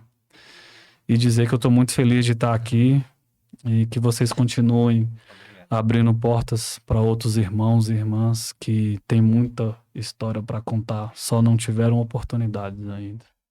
Obrigado, Emerson. A gente também agradece muito a sua presença e o Pode Falar tá de portas abertas para você. Quantas vezes forem necessárias, você vir manifestar a sua opinião, trazer os seus pensamentos. Pode vir, né, doutora? Sim, com certeza. Porque será Quem sempre... sabe a gente não faz aí, né, uma segunda... Sim. Será sempre bem-vindo para trazer a sua voz aí para a sociedade. Obrigado. Tá bom?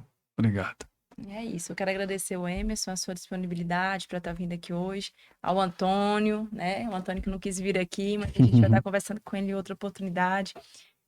Agradecer o pessoal, né, que fica aí por trás das câmeras, Sim. sempre nos dando esse suporte aí, ao Victor, né, que nos ajuda muito aí, que foi quem teve um contato maior com o Emerson durante esse período.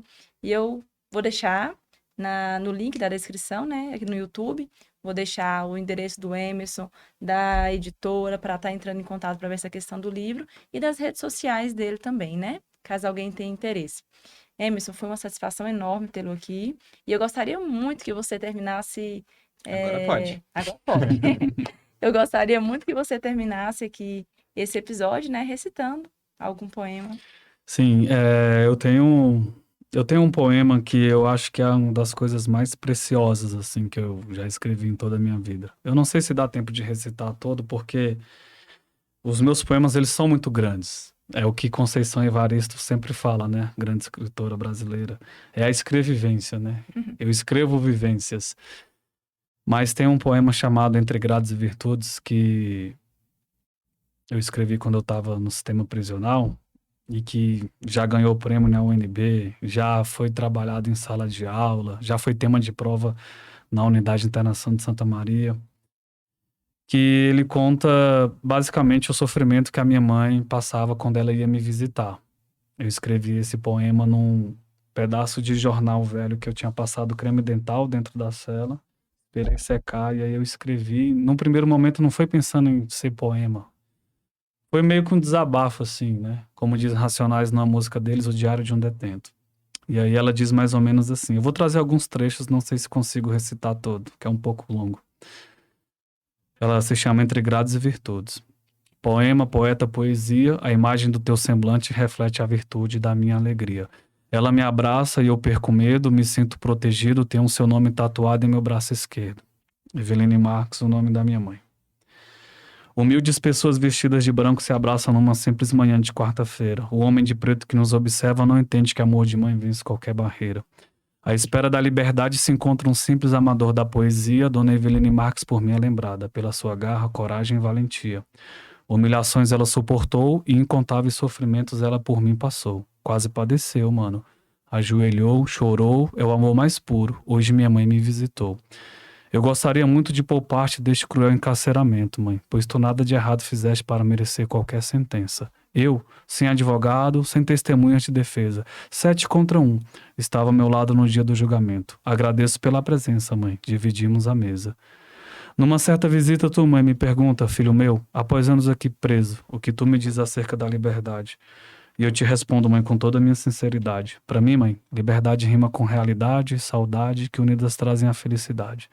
Liberdade para amar, liberdade para sonhar, sonhar que mesmo sem asas eu sou capaz de voar. Voar para bem longe, voar para se libertar, voar para a felicidade encontrar a paz, paz que só Deus dá. Deus dá liberdade para o bem cultivar. Liberdade não apenas pelo fato de estar livre fisicamente, mas é libertar-se interiormente, viver intensamente, pois liberdade que se expressa no corpo, na alma e na mente. Aqui dentro, mãe, conheço humanos livres. Lá fora, mãe, nas ruas, eu tive um enorme convívio com humanos encarcerados e parece meio louco, sabe? Presos livres, livres aprisionados, sim. A pior prisão que existe não é de grades, algemas, celas e cadeados. Tem irmãos trancados, abre parênteses, preso, fecha parênteses. Mas não estão literalmente acorrentados. Não mais do que muito dessas muralhas para fora, que livres estão, mãe, mas apenas fisicamente, sem foco, sem vida, sem brilho, sem sonhos, sem glória. É parte da nossa juventude aqui fora, infelizmente. Mais um abraço, um beijo na testa em sinal de respeito e lealdade ao final de mais uma visita, mais um fim de tarde. Vamos, mãe. Te acompanho até o fim da grade. Daqui pra lá, somente a senhora quem passa. O meu tempo ainda não chegou, mas eu te prometo, mãe, nunca mais fazer parte do crime e do encarceramento em massa. Valeu. É isso. Parabéns. Obrigada a todos e até o próximo Valeu. episódio.